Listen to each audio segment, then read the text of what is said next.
تاسو ټولو ډېره مننه ډېره شکریه چې دا یو ډېرې اهمې موضوع په حواله دا پروګرام جوړ کړ او دغه درناوي مو ماله راکړه چې د پښتو لیک دود او املا په هکله تاسو سره خپله پوهه شریکه کړم. څه خبرې به داسې راځي چې هغه به ستاسو په علم کې څه کېدي چې ستاسو علم کې نه وي، څه خبرو کې کېدي چې زما نه څه کمی راځي، څه نیمګړتیاوې داسې وي چې په هغې کې زه واضحا یم کلیر نه یم، مخکې نه داسې خبره نشته چې که ما یو نقطه باندې زه نه پوهېږم او بل ملګري په هغې باندې زما نه ښه پوهېږي، نو پکار ده چې هغه زما رهنمایي وکړي. څنګه چې دا پته ده چې د هرې ژبې شروع یا بنیاد چې کوم دی نو هغه په اواز باندې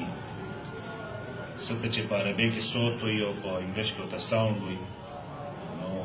د هر قام یا د هرې ژبې د ویونکو چې کوم قدرتي طور د صوت آلات دي چې په هغې کې شونډې، ژبه او تالو، غاښونه، مری، سینه، دا ټول د صوت د اواز پیدا کېدو آلات دي. اواز د دې نه را پیدا کېږي. کله چې د سینې نه اواز را شروع کېږي نو هغه بالکل اوار اواز وي، هغې کې هېڅ قسمه داسې مخې ته څه بندیز نه راځي. کله چې هغې ته مخې ته بندیز راشي نو هلته کې بیا غږ پیدا کېږي، اواز پیدا کېږي او هغې له بیا مختلف نومونه د هرې ژبې چې کومه قاعده یا کوم رسم الخط دي نو هغې له نومونه ورکړي. نو یو خو دا خبره ده چې د ژبې ابتدا چې ده نو هغه د اواز نه کېږي. نو د هرې ژبې د ویونکو چې دي د هغې مختلف اوازونه، صوتیات دي، ساونډز دي. دغه ساونډز چې دی دا د دنیا د ټولو قامونو د یو بل نه بدل دي. تاسو پوهېږئ چې لکه د عربۍ یا د عربو کوم ساونډز دي، کوم اوازونه دي، نو په هغې کې ډېر اوازونه داسې دي چې هغه موږ نشو ادا کولی. زموږ په اوازونو کې ډېر داسې دي چې هغه عرب نشي ادا کولی. دغه شانتې زموږ ډېر اوازونه داسې دي چې هغه انګریزان نشي ادا کولی. د انګریزانو ډېر اوازونه دي چې موږ نشو ادا کولی. د ژبې بنیاد چې کوم دی نو هغه په اواز دی. دغه اواز چې کله په لیک شکل کې راشي نو د هر اواز دپاره، د هر صوت دپاره چې کوم تحریري شکل وي نو هغې ته وایي حرف. پښتو کې ورته موږ تورې وایو، انګلیش کې ورته لیټر وایي. دغه لیټرز چې کوم دی نو هغه بیا لیکلی شي او د هغه لیټرز یا د هغه حرفونو په بنیاد باندې د ژبې رسم الخط جوړېږي. دا لیک دود چې دی دا د رسم الخط پښتو ترجمه ده یا د هغې پښتو متبادل دی چې یوه ژبه د خط په کوم رسم کې لیکلی شي. په دنیا کې د لیکلو مختلف رسم الخطونه دي چې په هغې کې یو دوه درې پکې مشهور دي چې په هغې کې یو د عربۍ رسم الخط دی، څه ته چې عربیک رسم الخط وایي. د عربۍ ژبې عربۍ سکرپټ چې کوم دی هغه په کومو طریقه باندې لیکلی شي نو هغې ته عربي رسم الخط وایي. څه مونږ چې کوم انګریزي په کومو حروفو کې لیکو نو هغې ته رومن رسم الخط وایي. مونږ اکثر چې میسج په موبایل کې لیکو نو اکثر ملګري وایي دا میسج په انګلیش کې ولیکه. د دې لپاره چې کومه پراپر اصطلاح ده نو هغه دا دی چې دا میسج په رومن خط کې ولیکه. دا اے بي سي چې دي دا د رومن خط دي، د هغې حرفونه دي، علامات دي. دغه شانتې بیا چیني ژبه چې کوم ده نو هغه په یو بل رسم الخط کې لیکلی شي. هندوستاني چې ده هندي هغه په بل رسم الخط کې لیکلی شي. د دې رسم الخطونو بیا ډلې دي، ګروپونه دي. د دنیا ګڼې ژبې بیا په هغه یو رسم الخط کې لیکلی شي. نو ظاهره خبره ده چې دا خو تاسو ټولو ته پته چې موږ پښتو په عربي رسم الخط کې لیکلی شي. د عربي رسم الخط مطلب دا دی چې کم اوازونه یا کم صوتونو دپاره چې عربو کم حروف وضع کړي وو نو هغه حروف موږ ټول خپل کړي دي. که څه هم په هغې کې څه حروف داسې دي چې هغه زموږ د اوازونو نمایندګي نشي کولی یا موږ هغه اوازونه په صحیح طریقه باندې نشو ادا کولی، خو بیا هم چې کله موږ عربي رسم الخط خپل کړی دی نو په هغه عربي رسم الخط سره موږ د عربۍ ټول حروف خپل کړي. بیا ورپسې خبره داسې راغلې ده چې زمونږ په پښتو کې یا زمونږ د پښتنو چې کوم بنیادي صوتیات دي هغه عربی حروفو نشو پوره کولی. د هغه صوتیاتو دپاره د هغه اوازونو دپاره بیا د پښتو چې کوم لومړنی کتاب منځته راغلی دی د هغې لیکونکي د هغې دپاره بیا خپل شکلونه وضع کړي دي د هغه اوازونو دپاره. څه بیا داسې دي چې زموږ نه مخکې د عربی رسم الخط کې ګڼې ژبې لیکلي شي لکه فارسي په هغه خط کې لیکلي شي، پنجابي، سندي، اردو، پښتو دا ټولې په دغه عربي رسم الخط کې لیکلي شي. نو چې کله پښتو په لیک شکل کې راتله د بایزید انصاري چې کله خپل کتاب خیر البیان لیکه په پښتو کې لیکه نو هغه دا ضرورت محسوس کړ او دا په دې باندې هغه وخت کې سوچ کړو، غور کړو او په دې باندې هغې پوهېدل هم چې زمونږ کوم صوتیات دي د پښتنو هغه صوتیات په عربي رسم الخط کې د عربی چې کوم حروف دي په هغې کې هغه پوره طرح نشي ادا کېدی. د هغې دپاره هغې څه حروف چې دي زموږ نه مخکې پارسیبانو د خپلې پارسۍ دپاره چې کوم حروف مقرر کړو څنګه او د هغې هغه اوازونه شریک وو نو هغه حرفونه هم زمونږ هغه مشرانو خپل کړل. بیا ورسره څه اوازونه داسې چې په پارسۍ کې نو هغه زمونږ د هندۍ د ویونکو یا د اردو د ویونکو اردو خو وروسته راغلې ده خو د اردو نه مخکې چې کومه په هندوستان کې کومې ژبې ویلی شو چې پای کې هندي دا نورې ژبې هغې ورته باشا وي هغه باشا چې کوم مختلف ډایلیکټس وو کوم مختلفې لهجې وي هغې کې چې کوم اوازونه نو هغه اوازونه چې زموږ ورسره اشتراک و د هغې او زموږ هغه اوازونه شریک وو نو د هغې دپاره هم مونږ بیا هغه حروف د هغې چې کومه خپل کړي. بیا د هغې نه پس بله مسله دا راله چې پښتون قام په مختلفو جغرافیایي حصو کې او په مختلفو قبیلو کې بیا ویشلی نو دا د دنیا ټولې ژبې داسې وي چې په هغې کې د لهجو اختلاف وي. په پښتو کې هم دغه مسله وه چې کله پښتو لیکلې شوه نو ظاهره خبره ده چې بایزید انصاري پیرروخان خپل پیغام چې ونه هغه یو خاص قبیلې ته نو مخصوص هغه ټول پښتون ته خپل پیغام رسول غوښتل خپل فکر یې ورته رسول غوښتل نو د هغې دپاره هغې دا ضروري وګڼله چې موږ داسې یو لیک دود یا داسې حرفونه لیک دود خو هغه چې موږ د عربۍ نه خپل کړو داسې حرفونه موږ منځته راولو جوړ کړو چې په هغې باندې د پښتنو چې څومره قبیلې دي او د هغې د لهجو ترمنځ څومره اختلاف دی چې هغه اختلاف په هغې باندې په اتفاق کې بدل شي او کم لفظ چې په هغه حروفو کې ولیکلي شي په هغه حرفونو کې چې هغه ټول قبایل په هغې باندې پوهېږي ویلی هم شي او په هغې باندې لوستی هم شي. نو د دغه ټولو ضرورتونو تر مخه به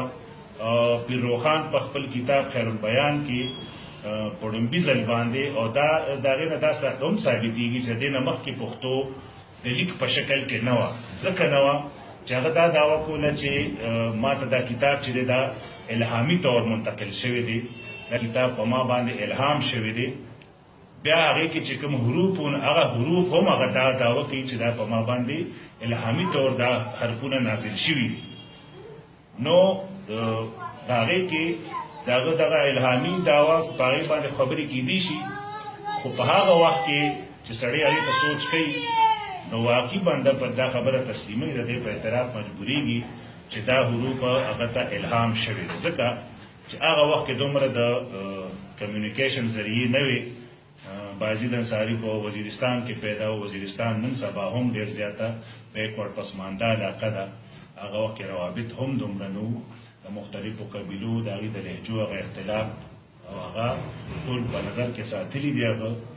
دا سړی دغه دی کې په دې خبره سړي ذهن ته پرېوځي چې واقعي هغه ته دا خدای له طرفه الهام شوی دی چې دا ټول اختلافات په نظر کې هغه ساتلي دي او هغه هغې له متفقه حروف چې دي راوضع کړي دي. نو لومړنی چې مونږ په املا باندې خبره کوو نو شروع به مونږ د دې نه کوو چې زمونږ د هجې حرفونه څه ته چې مونږ تورې وایو هغه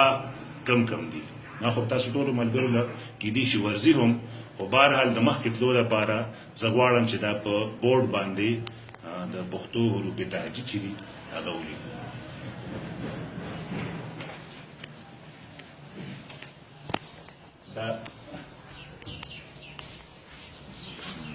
کوم مونږ د نورو ژبو نه اغوښتي ورسره زه یم چې الف ب پ چې ده دا مونږ د فارسۍ نه اغوښتې ده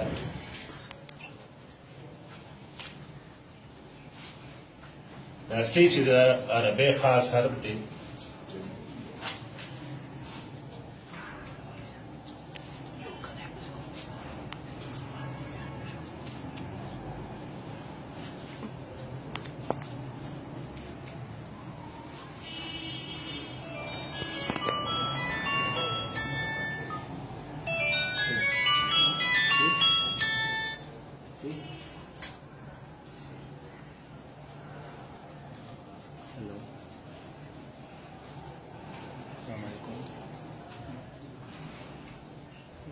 बिल्कुल जी उमर अकबर बात कर रहा हूँ जी जी जी हुकुम जी जी ठीक है सर ठीक है बिल्कुल मैं आ जाऊँगा बिल्कुल सर मेरा एड्रेस आप अपना जो जहाँ पे मेरे इंटरव्यू है उसका एड्रेस मुझे बता दें मैं एक लेक्चर में बैठा हूँ तो ओके ओके फाइन बिल्कुल मुझे अपना जो है मैसेज कर ले ओके फाइन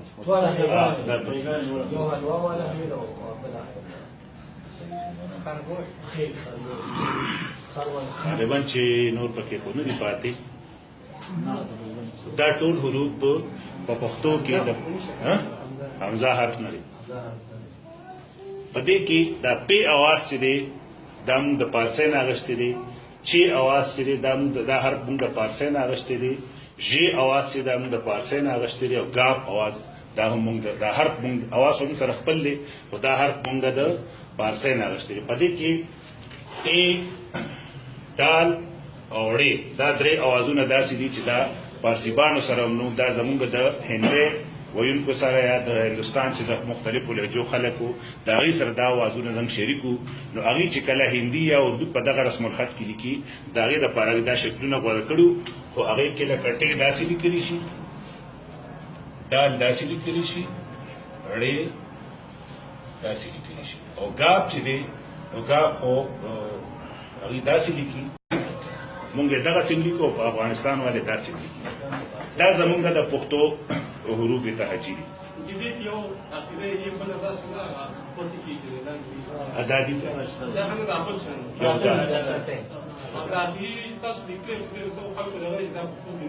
صحیح ده دا په دې خبره کوو اوس که نه دا زمونږ ټول حروف دي اوس په هره ژبه کې چې حروف وي نو دا څنګه چې ما اوازونه وي د اوازونو بیا د صوتونو دوه قسمونه دي یو هغه صوتونه دي چې هغې ته په انګریزي کې کانسوننټ وایي او په موږ ته د عربۍ په اصطلاح کې صحیح حرفونه وایي دویم هغه اوازونه دي چې هغې ته په انګریزي کې واول وایي موږ ورته د عربۍ نه دا اصطلاح موږ اخیستې ورته د علت توري وایو یا ورته حرکتونه وایو نو په دې کې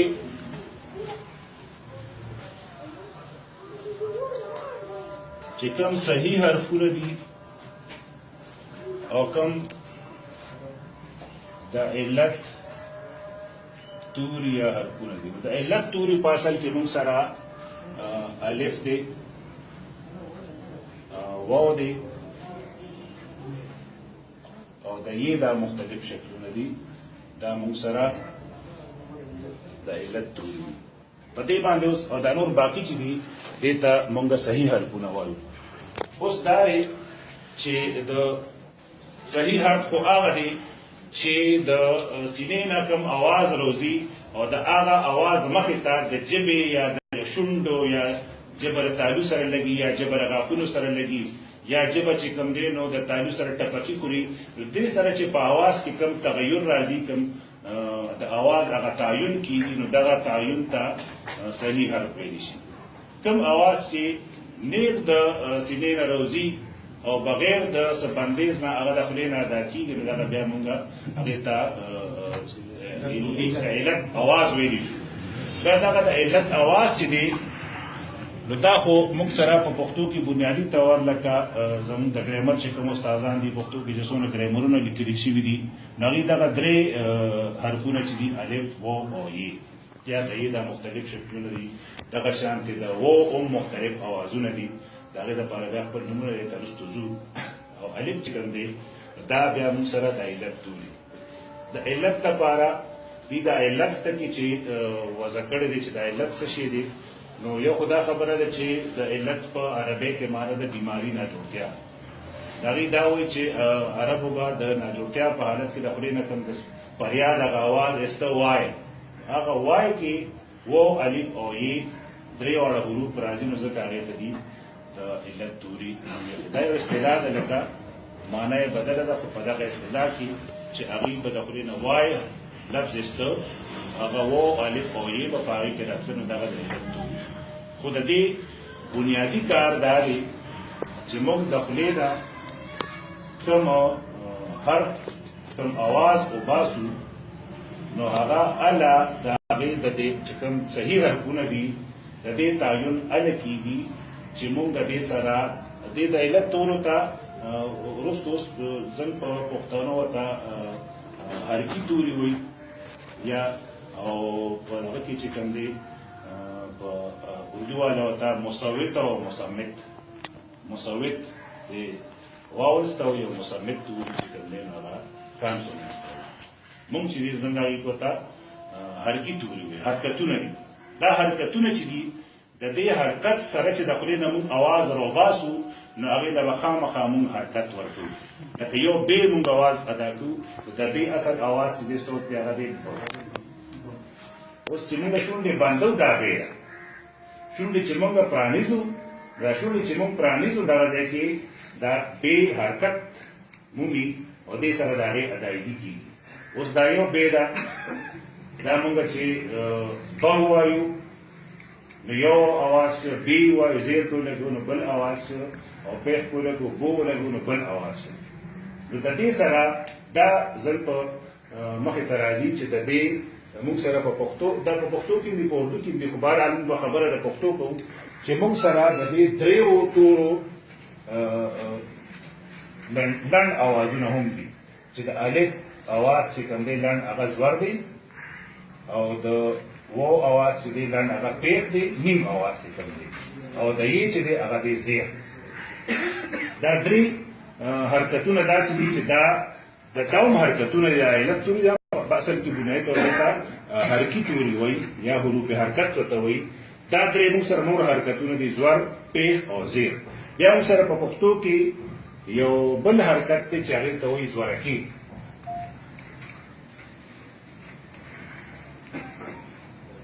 د هغې لپاره موږ دا زور چې وټکو دا علامت دا خو متفقه علامت نه دی خو بهرحال ډېرو خلکو له دې سره اتفاق کړی دی چې د دې زورکي لپاره دی دا علامت دغه شانتې بل د دې پیښ نیم چې کوم دی هغې ته موږ پیښکیم ویلی شو چې هغې لپاره خو علامت نشته خو بیا وروسته چې کوم لفظونه موږ وایو نه او بیا د دې وضاحت کېږي موږ سره دوه څیزونه واضح شو چې د صحیح حرفونو نه علاوه موږ سره د حرکت توري چې دي نو دا د الف و نه علاوه د ی دغه پنځه شکلونه او زور زیر پیښ او د زورکي دا موږ سره حرکتونه دي اوس د خولې نه چې موږ هر یو حرف ادا کوو یا موږ بیا لفظ جوړولو ته ځو نو لفظ به موږ هله جوړوو چې د صحیح حرف سره د حرکت توري یا د علت توري یو ځای شي که هغه دوه حرفي ټکي او که د هغې نه سوا حرفونه په هغه لفظ کې وي خو بغیر د حرکت د توري نه بغیر چې دی موږ یو لفظ نشو جوړولی لکه فرض که زه یو لفظ لیکمه بابا دا موږ چې بې سره الف یو ځای کړو نو با کې جوړ شو اوس دا موږ فرض که دې سره موږ یو بل لفظ لګو بر نو دا بر چې دی دا بی او ری په یو بل حرکت دی شو چې ته موږ دغه زورکي وایي بر بابر پښتو کې بابر دی په اردو کې موږ په پښتو کې بابر وایو دغه نیم زور وایو دا اوس دا بی او ری چې دی دا په څه باندې یو ځای شو دا په زور باندې یو ځای شو نو دې نه دا ثابته شوه چې هله به مونږ یو لفظ جوړو چې په هغې کې د الف و او یې یا زور زیر پیښ دا پکې خامخا راځي دا د علت توري پکې د علت د تورو کردار یا کار څه شو هغه دا شو چې د دې نه بغیر نه مونږ د خولې نه یو اواز رستی شو او نه یو لفظ لیکلی شو نه یو حرف لیکلی شو دا خو تر دې پورې د حرفونو پیژنګلو شوه اوس په پښتو کې چې کله مونږ بیا پښتو سکرپټ لیکلو ته راځو مونږ لیکل کوو مضمون لیکو شعر لیکو هر څه چې لیکو نثر لیکو نظم لیکو نو بیا به مونږ لفظونه لیکو جملې به جوړو نو د لفظونو او د جملو یو استعمال خو د ګرامر سره د قواعدو سره تعلق لري که چېرته داسې موقع جوړه شوه چې په ګرامر یا په قواعدو م یو نشست وشي بیا به ډېره واضح شي ځکه چې د ډېرو لفظونو د لیکلو تعلق چې دی هغه چې سړی په ګرامر باندې پوهېږي په قواعدو پوهېږي نو بیا ډېر زر په هغې باندې تغیر کېږي چې یاره دا خبره په کومه صیغه کې شوې ده په کومه زمانه کې شوې ده دا به مونږ څنګه لیکي هغه ورسره راځي خو په باقاعده یو ګرامر یو نشست وشي نو بیا ډېره ښه شي په دې کې مونږ سره څنګه چې ما وویل خیر دا کومه حروف چې زه انسرکل کوم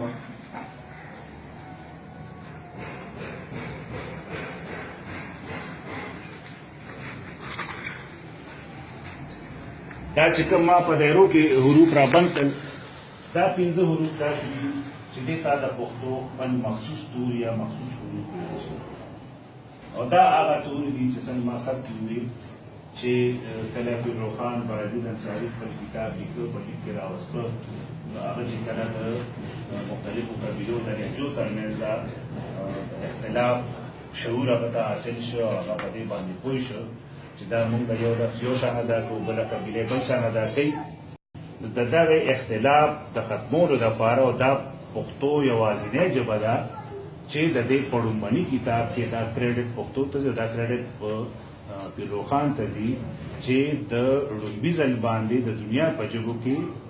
چې د هغې د مختلفو لهجو ویونکو ترمنځ هغه اختلاف په داسې حروفو ختم شوی دی چې مونږ هم پرې پوهېږو او زموږ سره چې مخالف لهجې والا کوم خلک دي هغې هم په لیک کې په هغې باندې پوهېږي نو دا یو ډېره ساینسي طریقه ده اگر چې مونږ پښتانه خو په دې باندې دا مشکلات محسوس کړه دا به سړی څنګه په دې باندې پوهېږي نو د پوهې خو مختلف اصول هم د دې شته او د اصولو نه علاوه چې دي خو کله چې لفظ باندې یو شکل کېږي نو هغه شکل کې بیا لیکي نو په دې کې لومړنی چې کوم حرف دی د هغې د پاسه چې کوم اجزا دي څنګه چې تاسو ته پته ده چې دې ته زین وایي دا زین چې دی دا د دې نوم دی خو دا د دې اواز نه دی څنګه چې د دې ټولو حروفو نومونه دي لکه د جیم نوم چې دی جیم دی جیم د هغې اواز نه دی صرف د دې جیم د سر چې کوم د سر هغه د هغې صوت دی اواز نه دغه شانتې زین چې په سر کې کومه حصه ده هغه د هغې د صوت ترجمانه ده نماینده ده دغه زین چې دی نو زم په قبایلو کې څه قبیلې داسې دي بهرحال د څه قبیلو په نشاندهۍ کې زمانه تقلید یا کوټایي کې چې څنګه ملګري د هغې اسلام کولی شي خو هغه زم دپاره ضروري موږ به د هغې سره مثالونه راوړو چې دا زیم کومو ځایونو کې موږ لیکلي نو د دې زیم زم چې کوم د ژبې پوهان دي هغوی د دې 3 اوازونه متعین کړي زما خیال دی چې اوس به دا سفر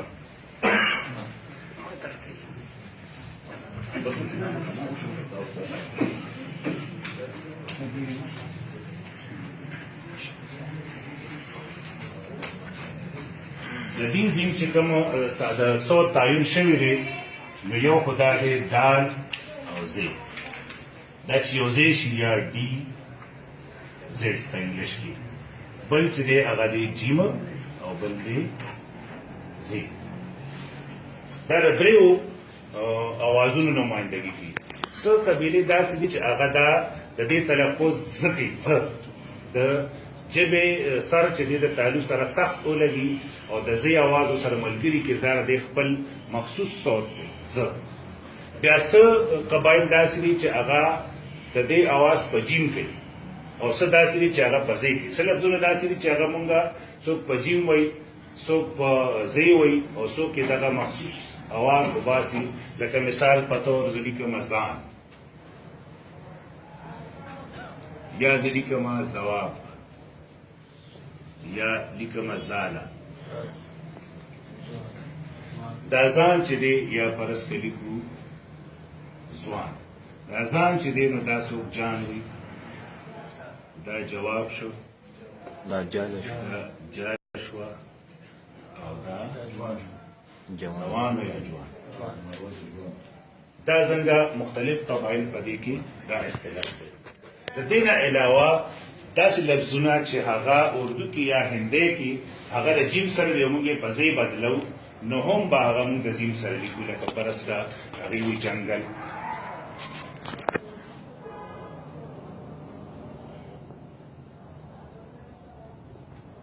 نو موږ به لیکو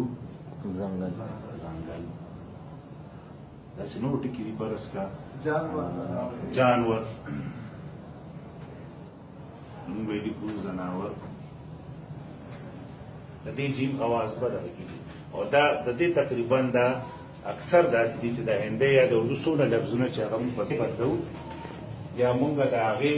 هم هغه لفظ بل ورژن موږ په هغه ژبه کې د جیم سره یې نه به موږ د ځې سره دغه شانتې لکه اوس داسې دي چې هغه ډېره پراخه طریقه نه ده خو بیا هم لکه په اردو کې دی جانا پښتو کې دی تلل خو د دې نه چې څونه حاصل مصدرونه جوړېږي نو هغه بیا د زیم سره لیکلی شي لکه ځا زی یا زم وغیره نو دا د کوم څیز چې دی نو دا لکه دا زیم چې دی اوس روښان د دې لپاره چې کوم شکل وضع کړی نو هغه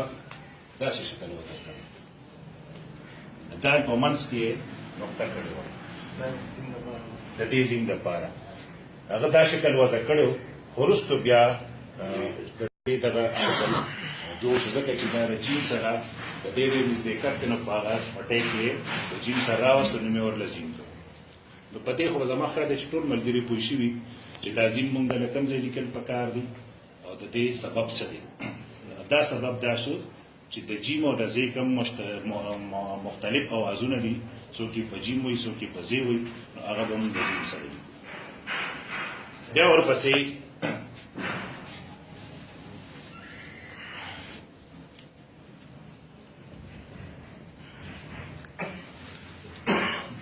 بل حرف چې دی هغه ورپسې دی سین د دې چې کوم خاص اواز دی نو هغه د ت او سین څ زما خیال چې څونه چې څوک په کوم مومنټ کې ویډیو ورسوي نو هغې به د دې هغه اواز چې دا کوي چې دا څ وایي او بل چې دی نو هغه دی چې او بل هغه چې دی هغه سین څ قبیلې یو واقعه ده عملاً یو واقع شوې ده چې کله مونږ پاسون رساله ایډیټ کول هغې لومبي ایډیټر زه وم چې دویمه ګړه مونږ چاپ کوله پاسون به مونږ سیم سره لیکه نو ډاکټر صاحب وایي چې دا سیم سره لیکو نو هغه ډاکټر اسرار مونږ سیم سره ولیکله چې کله مونږ سیم سره ولیکله شوه نو هغه چې کله مونږ دانش کو تپانه باندې به چاپ کوله دا خبره به پرې کړ نه راوستل پکار خو بهرحال نو هغه چې اولي د سین سره نو یاسر باچا ته وایي چېرې دا خو داسې ده لکه سړی چې دا سیس په سواد ولیکي نو هغه دومره بد په هغې باندې وګڼل چې هغې چې موږ دا صحیح ادا کولی شو موږ د ننګرهار او د دغه علاقو خلک چې څونه دي نو هغې دا موږ صحیح ادا کولی شو بیا ورپسې نږدې وخت کې په مومندو کې مشایخه پروګرام او زه هغې له تللی وم زه به نصرت تللی وم نو چې څنګه په غلنۍ کې کوز شو د ګاډي نو حیران مومند را سره ملو شو د خیر په خیر نه اول ما ته یاله مې د پاسون سره هم څه چل کړی دی مې ولې وي ته اوس په مومندو کې ګرځوي ته به د هر سړي د خولې نه چې ته دا اواز اورې هغه به دا وایي چې پاڅون څه څادر څنګه دا د ت او د سین هغه اواز چې دی هغه ډېر واضح ادا کولی شي خو اوس موږ یوسفزي چې یو موږ یوسفزي دغه نه شو دا کولی موږ سین وایو لکه څادر ته موږ څادر وایو بیا مروت چې دی څادر ته چادر وایي ستر چوي څوک ته چوک وایي ثاني ما مور سره دې پاتې شي فقط کلی شي بنو کې بنو کې خو نشته علما خیال دي مروت دا بالکل واضحه بچي باندې باندې جی بالکل نو څنګه چې ما زه او جې راسي نو اغي د زیما او د چی دا زیات تر د مروت او د یوسفزو یا د نورو قبیلو ترمنځ دا اختلاف دی کنه جار زار دا خو د زیما غلغو دا چې اغي کم ځای اوس لکه مونږ وایو سو اغي باقاعده دا وایي څه مونږ وایو څه چې کوم ځای مونږ د سین اواز کوو مروت هغه په چی باندې بدلی نو دغه چی او د سین د اختلاف لپاره دا هر منځ ته راغلی چې د نوم دی سین او په یو زمانه کې تاسو زړې نسخې وګورئ دا زیم هم داسې لیکلی دی که چا زړه نسخه کتلي د رحمان بابا دیوان که هر چا کتلي نو هلته بیا زما چې کوم دی نو هغه داسې بالکل سما د دې لپاره دا شکل نو وضع شوی د بیروخان چې کوم شکل وضع کړو هغې سره وروسته خلکو بیا مختلفو خلکو اختلاف کړو د هغې دغه شکل سره اواز نه خو چا انکار نه شو کولی نو دا د سیم چې دی د سیم د دغه دوه اختلافي اوازونه او یو د هغې خپل خاص اواز چې کوم دی دغه درې واړو تعین تاسو وشو او زما دا چې ملګري په دې باندې پوه شوي نو اوس چې موږ لیکو مرسته نو داسې خو زموږ ملګرو ته پته نه لګي چېرې زه دا ټکي لیکم دا زه پسین ویم چې دې مروت یې وایم پسین وایو که چی یې وایي دا خو ګرانه ده خو بهرحال چې کوم لفظونه داسې دي چې هغه په دې ګروپ سره لیکلي چې د زیم سره یا د سیم سره نو په کار دا دی چې موږ هغه په ذهن کې وساتو چې دا لفظ پښتو کې داسې لیکلی او موږ داسې لیکو او د هغې د داسې لیکلو سبب چې دی نه دغه څیز دی اوس ډېر خلک د دې راکوي چې موږ څنګه ژبه وایو هغه شانتې به لیکو زما خیال دی چې دا ډېر لوی انارکي پیدا کوي انتشار پیدا کوي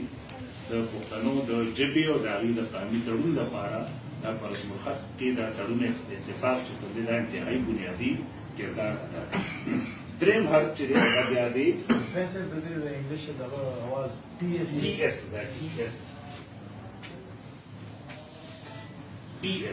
د سیم د سیم څه او بیا ورپسې دریم حرف چې دی هغه دی ګي دا ګي چې دی دا د دوو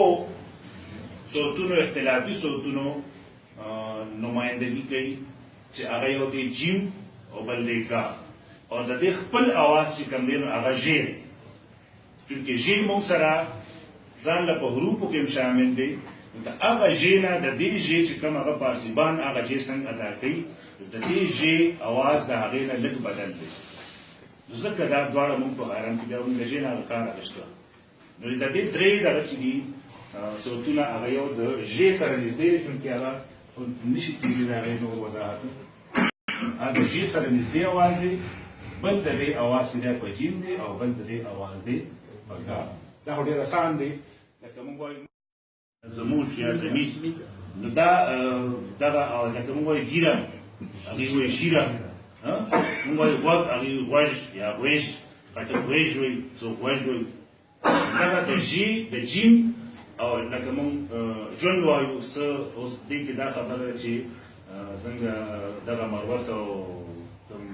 ورسره خوا کې بیټري یا دغه هغې دا په ځای باندې ژوند وایي که نه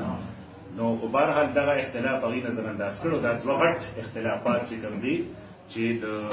پېښور وادی کې چې په هغې کې د پېښور نه واخله تر بونیر او سوات او شانګلې او تر باجوړه پورې دا څونه قامونه دي دي څونه پښتو وایي نو هغې کې مونږ دا په جیم باندې وایو او د ریل ګاډي د پاټلۍ نه ښکته تر کندهاره پورې هغې دا په ژ باندې وایي نو دا د دې هغه اختلافي صوتونه و د هغې متفقه شکل چې کوم دی نو هغه به مونږ لیکو داسې او کوم دی چې دا داسې راشي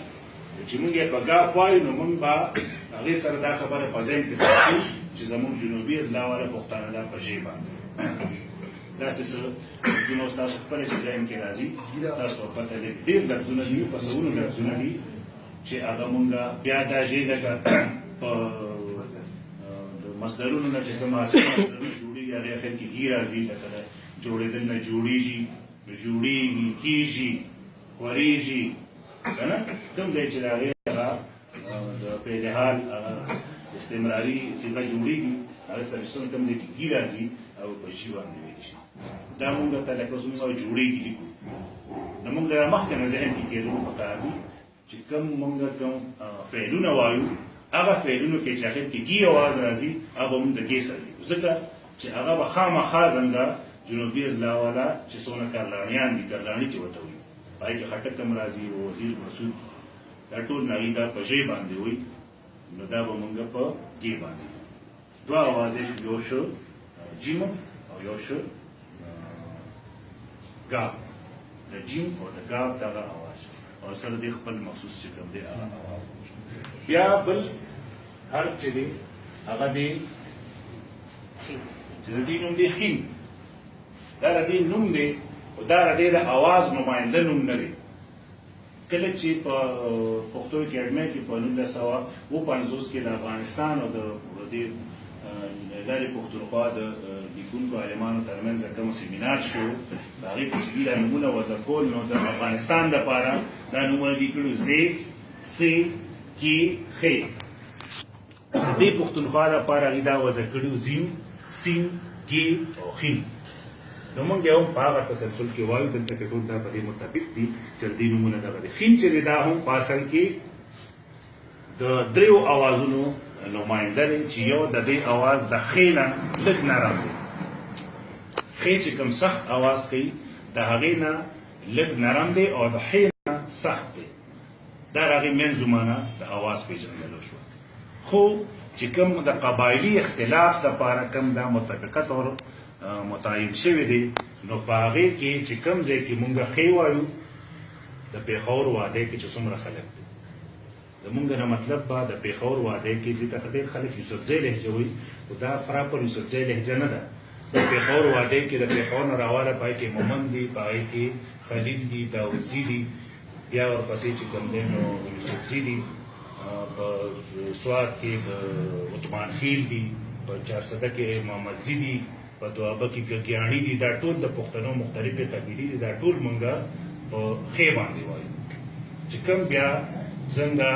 د کارلاړي طبقې د کارلاړي خطې سره چې کوم قومونه تعلق لري کومې قبیلې هغې دا په شین باندې دي لکه مونږ وایو ماښام هغې وایي ماښام مونږ وایو ښکر هغې وایي شکر مونږ وایو لښکر هغې وایي لشکر مونږ وایو ښار هغې وایي شار مونږ وایو ویښ هغې وایي ویش مونږ وایو اوښ هغې وایي اوښ دغه د دې دوه اختلافي اوازونو دپاره دا متفقه ښځې ته مونږ ښځه وایو یو ته ښځه وایي که نه مونږ ورته کنزل وایو یو ته شکنزل وایي که نه نښې ته مونږ نښه وایو یو ته نښه وایي نښه دا هغه ښکلې ښکلې څومره بلا لفظونه دي چې دا تاسو وینئ چې یاره د سیند د پاسه ټکې دی لاندې ټکې دی نو زم ډېر ملګري خصوصا چې دا کوم نوې ځوانان دي دی به دا ذهن کې یادوي چې دا سوال به خامخا راوچتېږي چې یاره اخر د دې څه ضرورت دی چې دا زه ښکر زه ښکر ویم او ښې چې کوم دی نو ښې ما سره شته دا په دې باندې لیکلي دي دا د دغه دوو قبیلو د ډېرو غټو د دوو قبیلو نه د دوو ډلو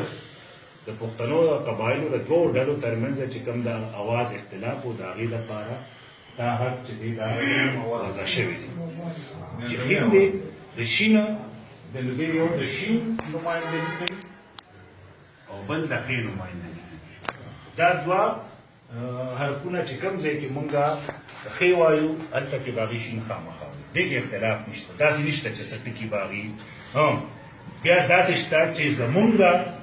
او زه په دې د پېښور د دې پېښورۍ لهجه کې چې بیا دي نو مونږ دشمن ته دشمن وایو خو څنګه چې محمدزي د چارسدې خلک یا د دوابې خلک هغې ورته دښمن وایي نو دغه ځای کې بیا څنګه د هغې اختلاف دی چې کوم هغې ښې وایي مونږ یې شین وایو خو دا ډېر یو څو ټکي نور زیات تر عمومي چې کوم غټ اختلاف دی نو هغه دغه دوو قومونو ترمنځ دی چې یو ته کرداني وایي بل ته مونږ سړبن وایو چې کوم سړبني دي نو سړبني ټول دا د پښتنو د پښتون قام څلور شاخونه دي چې یو ته سړبني وایي بل ته بیټني وایي بل ته وغوښتي وایي بل ته کارلاني وایي دا څلور څانګې دي د پښتون قام سړبن بیټن ورغوښت کارلان نو په دې کې بنیادي دوه غټې دغه چې دي دوه غټې ډلې هغه دي سړبني کرلاڼي نو زیاتره اختلافات د سړبنو د کرلاڼو ترمنځ دغه وجه ده چې خوشحال رحمان په شاعرۍ کې خوشحال بابا وایي چې سل سړبني دي تر دا یو غزل زارېږي نن چې دا پښتو د کرلاڼي خوشحال ویلی رحمان بابا بیا د هغې جواب کوي چې یو خوشحال یو کم سل خټکه نور په طبیعت کې زار شه د رحمان سړبني له یوه فرده دا هغه جوابونه کوم چې کوم دی نو دغه هغه دوه غټ قانوني غټې قبیلې ګروپونه دي د قبیلو او د هغې ترمنځ دغه د اختلاف خبرې دي دا خو په سیاسي حوالو هم شته په لساني حوالو هم شته په نورو مسلو کې هم شته دغه د ژبې هغه ترمنځ چې کوم اختلاف و نو هغه د هغه وخت سره چې بهلول خان د پښتون قام د وحدت او د یووالي دپاره راپاڅېدلي وو نو هغه دا مسله هم حل کړې ده نو ما خیال دی تر دې پورې به ټول ملګري تېر شي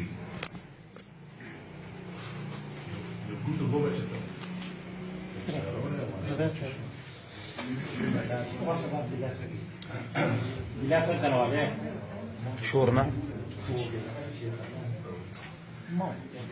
بل حق موږ سره دی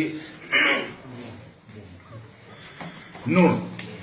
د دې اواز دی نوړ او دا چې کله بایزید انصاري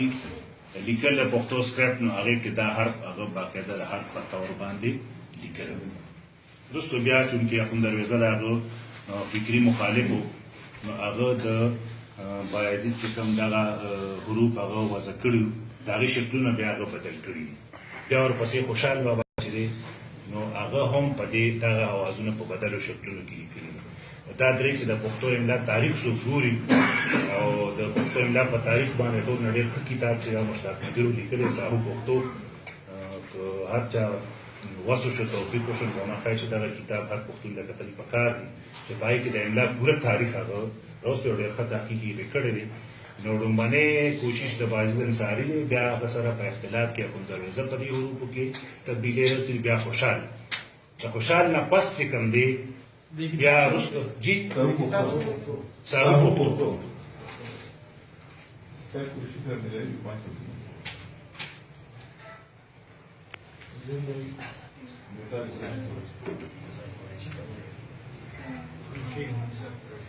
نور چې دی دا هغه لیکلی دی او د هغه په پیروۍ کې تر اوسه پورې دا را روانو په یو وخت کې بیا داسې وشو چې کله په لکه اخندرویزه دا بیا د نونو دړې په شکل کې لیکلی دی اخندرویزه بابا دا بیا داسې لیکلی نونو وړې دا خو تاسو ته پته ده چې د نونو دړې مرکب اواز دی او چې په کومو لفظونو کې راځي دا ډول ما په نن نه تقریبا 15-16 کاله مخکې په دې باندې یو مضمون لیکلو د پښتو یو متنازعه توري ما خپله دې سره ذاتي طور اختلاف لرلی او هغه اختلاف دپاره زما بنیاد دا و چې څونه د هجې توري دي د هغې ټولو اوازونه چې دی مفرد دي لکه ب نو صرف د ب ترجمه دغه کوي اواز نماینده دي جیم نو د جیم په سر کې چې کوم اواز دی ج نو دا جیم د دغې دغه کې د هغه ورپسې دا د هغې د نوم دی دغه شانتې سین نو د سین د سر کې چې کوم اواز وځي د خولې نه هغه د هغې اواز دی دا نور دا د هغې نوم دی نون واحد داسې یو لفظ دی چې د دې د منځ اواز چې دی نو هغه د دې صحیح صوت دی او په دغې باندې دغه زما بنیاد دا و چې څونه حروف تهجي دي هغه د مفرد اواز نمایندګي کوي دا واحد حرف دی چې دی د مرکب اواز دپاره وضع شوی دی بیا دغه مرکب اواز چې دی نو هم دا د دې نوم چې کوم دی هغه د نوم د منځنۍ حصه د دې اصل صوت دی او دا ما په دې لیکلي وو چې چونکې زه په سکول کې استاد یم خو کله چې ادنا ته ماشومانو ته ته کله قاعده ښې حروف ورته ښې نو بیا هلته دا مشکلات راځي چې لکه ته اوس فرض که مونږ یو حرف دی چې فرض که مونږ لیکو چاند دا چې مونږ وړو ته دې هجه ته مونږ وایو چا نه چاند یا مونږ اوس دا اوس مونږ فرض که په پښتو کې لیکو بیا به مونږ لیکو چاڼ اوس که مونږ وایو چې چا رڼه نو دا خو ټیک دی چاڼ د دې نوم دی نوڼه نو اوس که دا تا ته ماشوم وایي چې دا چانور دی نو بیا بیا د دې کې مسله پیدا کیږي سوال پیدا کیږي چې د دې سر اواز کې دی ار دې نمائنده هغه اواز نمائنده نه دی په منځ کې هو چونکې دا مطابقت اور دا چونکې مخصوص لفظونه دي په پښتو کې دا مخصوص لفظونه لپاره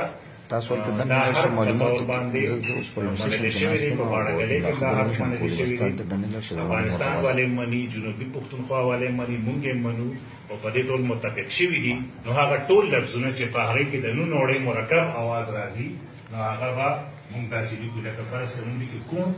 کوم به مونږ داسې لیکو اوس په افغانستان کې یو صوبه ده د هغې نوم دی کونړ هغه کونړ داسې لیکلی شي د دې کونړ او د کوڼ منځ کې فرق چې کوم دی نو د دې نوم سره واضح کېږي مونږ فرض کړه د کوڼ جمع لیکو مونږ لیکو کاڼه یا مونږ لیکو روڼه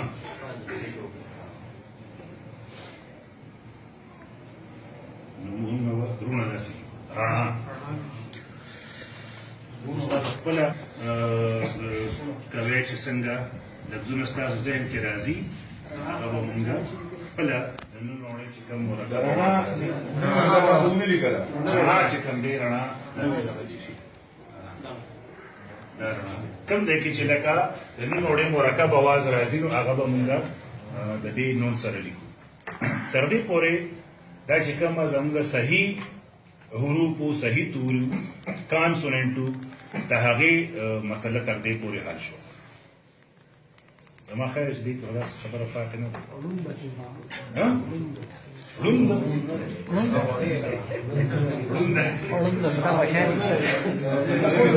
ګړۍ و ړوند دا ځان ځان نه نه نه نه ړوند کې د ړې نه مخکې و نشته ورونه کې شته ورونه کې د ړې نه مخکې مونږ پکې و نه وایو خو څه خلک پکې و وایي څه قبایل څه نو باڼه باڼه داسې څه چې کاڼه باندې کړی دغسې لیکلی شي باڼه که څوک سوال کوي وکړي داسې بل چا ذهن کې څه لفظ راځي روڼ چې دی داسې لیکو او جمع به یې لیکو راڼه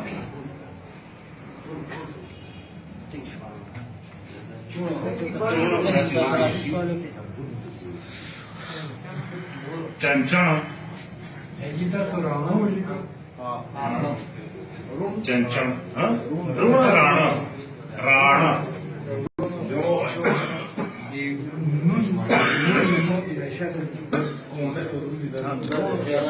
دا دې لپاره راځي دا هم دا پکې دې مسله ځان دا دې لپاره چې کله هي ته ورسو بیا به دا زما خیال دی چې په دې پنځو حروفو کې به داسې څه مشکل نه وي چې هغه پاتې دې کې د جګانو نه مخکې مونږ زه یو بل نقطه زما ذهن کې ده هغه دغه الف واو او لیله چې دا مونږ وایو چې دا واو دی دا حروف علت خو زما خیال دا دی په دې باندې چې کوم زما خیال دی ذهن کې د هغه شانتې وضاحت چې په پښتو املاسونو کتابونو لیکلي شوي دي هغې کې دا نه دی کړی خو بهرحال زه د دې وضاحت کوم او تاسو پکې تر سره اتفاق کوئ هم او که نه کوئ خو دا دی چې دا حروف د دې پرغیز کردار دی دومخي کردار دی یو دا مونږه د واول په طور استعمالو یو دا مونږه د کانسوننټ په طور باندې هم استعمالو شو لکه مونږ لیکو اس اس کې الف او سین او الف نه دی یوځای شوي دا چې په کوم څیز یوځای شوي دي نو هغه دی زور دلته د واول کردار چې دی هغه دا زور نو یو ځای کې دوه واول چې دی یو کردار نشي دا کولی مخامخا بدل نو دلته دا الف چې کوم دی موږ سره حرکت لپاره زور راغی دا الف چې دی دا د حرف صحیح په طور باندې دلته کې راغی موږ لیکو ونه په ونه کې دا و او نون چې یوځای شوي دي نو دا په ما چې وختي څنګه ووایي دا مکمل پیښ خو بهرحال پیښ دی مونږ دلته کې وګڼو چې دا په پیښ باندې یوځای شوي دي ونه دغه شانتې مونږ لیکو یوې نو په دې کې دا یې او و چې یودې شوي دي نو دا په دغه زورکي باندې یودې شوي دي یې نو دې ځای کې دا یې چې دا د صحیح حرف په طور باندې راغلی د واو په طور باندې نه ده راغلی زما خیال دا دی چې د دې دریو حروفو د الفو د واو او د یې د دې کردار چې کوم دی نو دا ډول دی برغ دی دا د کانسوننټ په طور هم استعمالېږي او د واو په طور هم استعمالېږي په انګریزي کې هم د دې مثال شته لکه موږ لیکو یونیورسټي په یونیورسټي کې یو خو دی واو نه او دغلته اواز د هغې د واو په طور باندې نه دی نو دا مسله خو پکې راغله چې دا الف او یې چې د دوی څنګه زمینه دا کم از کم ذهن کې ساتل پکار دي چې دا د صحیح حرف په طور باندې هم درې واړه حروف موږ استعمال اوس ورپسې موږ راځو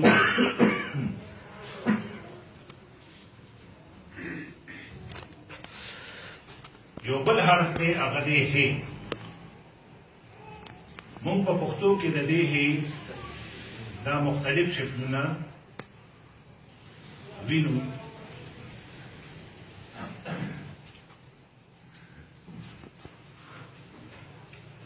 دا مختلف شکلونه چې راځي نو په دې کې یو د هې چې دی هغه واضحه اواز دی چې هغه د سینې نه راځي د هې چې کوم مونږه جدید پرانا کې چې د هغې د اواز تعین کوو د صوت تعین کوو د سینې نه دی اواز راځي هې د هغه هې دپاره پښتو کې دا ټکي استعمالېږي لکه برس ته موږ وایو هغه یا هم یا موږ لیکو مشهور دا سر کې راځي او منځ کې راځي په دې اخیری کې چې راځي په دې باندې بیا وروسته به خبره کوو چې دې کې هم لکه قلندر صاحب د دې په دغه کې ووه چې هغه وایي چې هغه داسې لیکو او هغه به هغه داسې لیکو دا نور چې دي دا سمونه دا د لفظ په اخر کې راځي نو دې ته دې هې ته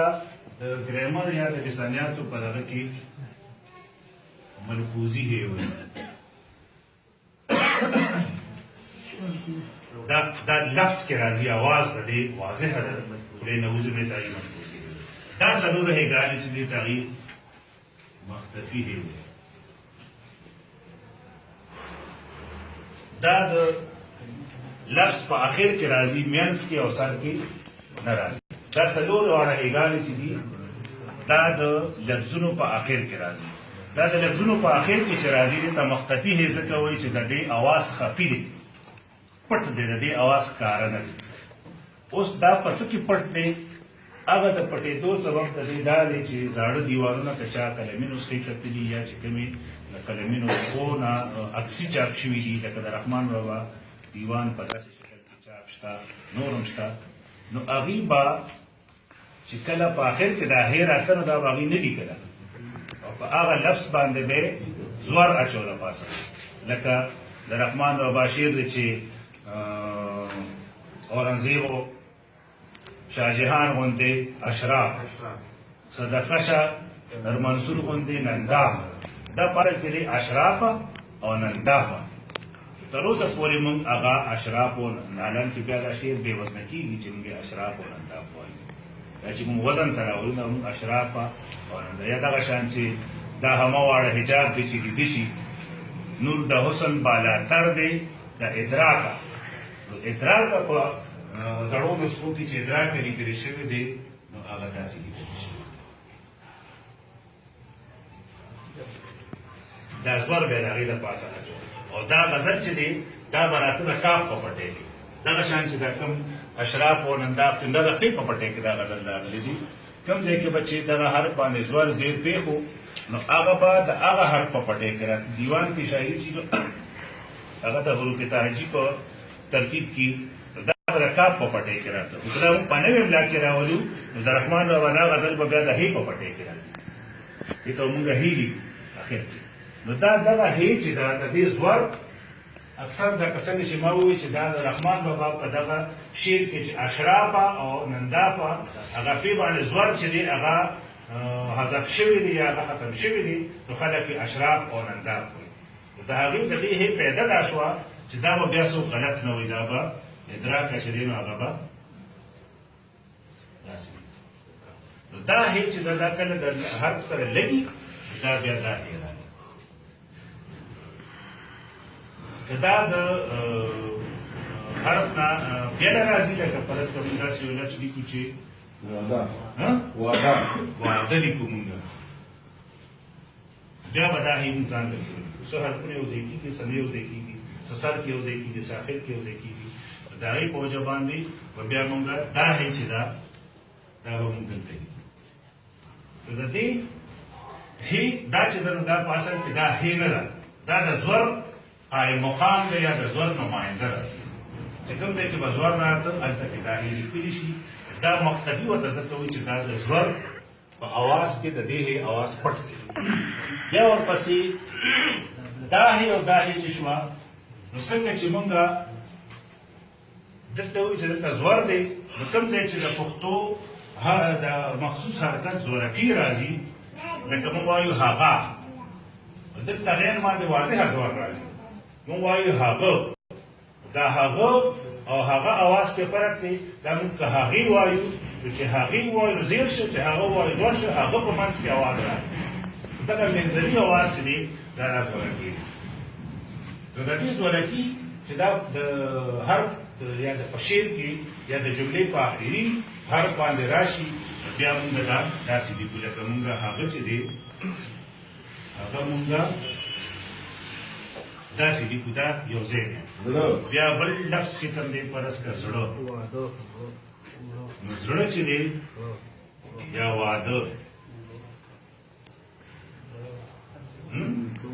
بس بلا لفظونه دي چې هغه به مونږ د دې سره دا د زورکی نماینده شو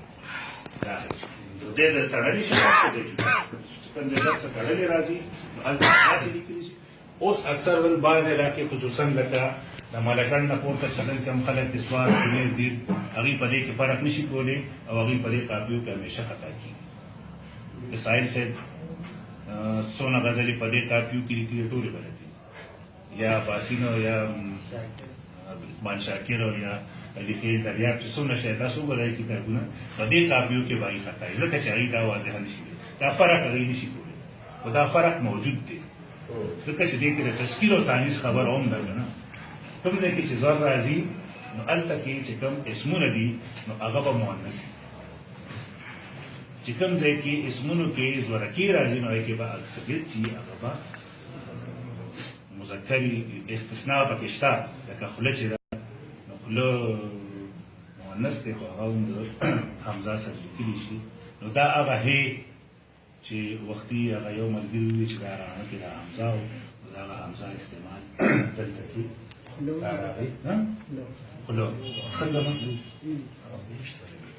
دا څنګه یې خوله داسې لیکلی شي اوس که دا مونږ داسې لیکو بیا خو دا خواله ویلی شي خوالم ویلی شي خوالم ویلی شي خواله نه داسې دا په دې پورې موږ رارسېدو د صحیح حرفونو چې کوم استعمال په املا کې چې د صحیح املا لیکلو لپاره د دې څیزونو خیال ساتل پکار او پکار دي هم او شاعر لا چې هغه په پښتو کې لیکلي نو خامخا پکار چې هغه پښتو ټیکي دې نن اجلاس دا پیدا ده چې هغه ملګري چې د هغوی په ذهن کې دا خبرې مبهمې وي هغې ته راځي دا واضحه شي دې واو چې دی نو دلته کې پیښ هم دی پیښ ښې باندې پیښ دی په دې باندې بیا مخکې واو کې بیا په واو مونږ خبره کوو د ایران نه مخکې په واو باندې خبره وکړو نو هغې کې به دا خبره هم واضحه شي ملحوظه هېڅ چې دا نو دا ژوندی دا نورې چې دا مختفي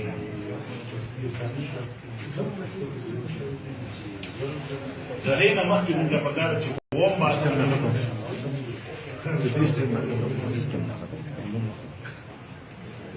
دې سټیپ نه ختم شو خبرې شروع کړې بس د دې یګانو استعمال ډېر ضروري دی سجی دلته راغلی کا او کو راغلی په بدو کې نه هغه ما ته چې د حمزه او د غیر حمزه سره چې کوم ورته بادارونه سکه سکړه هغه خو د کړه هغه لکه موږ سره د کا داسې دی چې کا پرس کا لیکل دی چا یا څوک لیکي نو غلط نه دي که کلی کې او که کالی کې د املا برو سره ټیک دی هغه بیا د ګرامر سره یا د لهجې سره تعلق لري اصل کې املا به غلطه هغه چې د هغې یو شانتي اواز یا اختلافي اواز او مونږ یې چې کوم دی هغه اختلافي هغه ختم کړو نظر انداز او خپل چې څنګه خپل نه روباسو اواز او هغه شانتي دي اصل دغه پنځو حروف مشره دا کا چې دا د کړه په حساب نه دی لکه ورته ګوره چې باردار او نه سکړه سکړه خو مونږ کړه اوس مونږ سکړه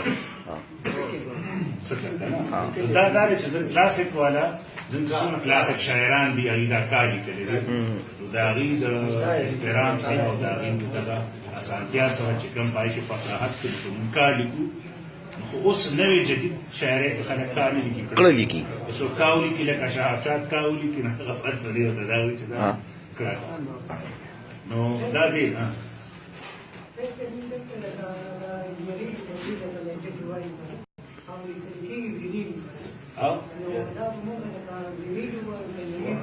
یریږي ویریږي او ویریږي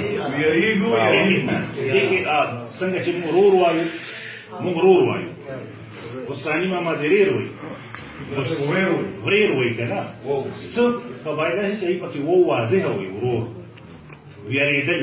موږ یریدل وایو یا یریدل وایو هر څه چې وایو و پکې نه وایو څه قبایل پکې و واضحه وایي ورور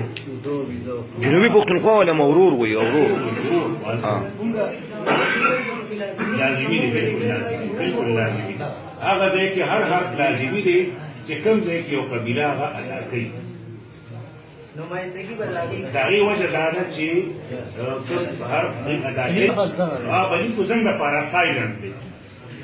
د هغې دپاره سایلنټ نه دی زموږ دپاره سایلنټ دی او سایلنټ کې چې کوم دي نو خامخا راځي ژبه خو هغې نه ته خالي کولی نه شي په انګریزۍ کې په زرګونو لفظونه داسې چې په هغې کې حرف به لیکلي او اواز به نه ورکوي دغه چې کوم خاموش اوازونه دي د هغې لپاره به هغه حرف لیکلي شي هغه نظر کېږي نه به حذف کېږي نه دا د املا اصول دی دا متفقه اصول بیا ورپسې یګانو د و باندې باسو کې وو پسې راځو چې د وو ما درې شکلونه ولیکل د دې اوس پته لرم چې د دې وو څه اواز دی خو دې وو ته یو ته وو ته وایي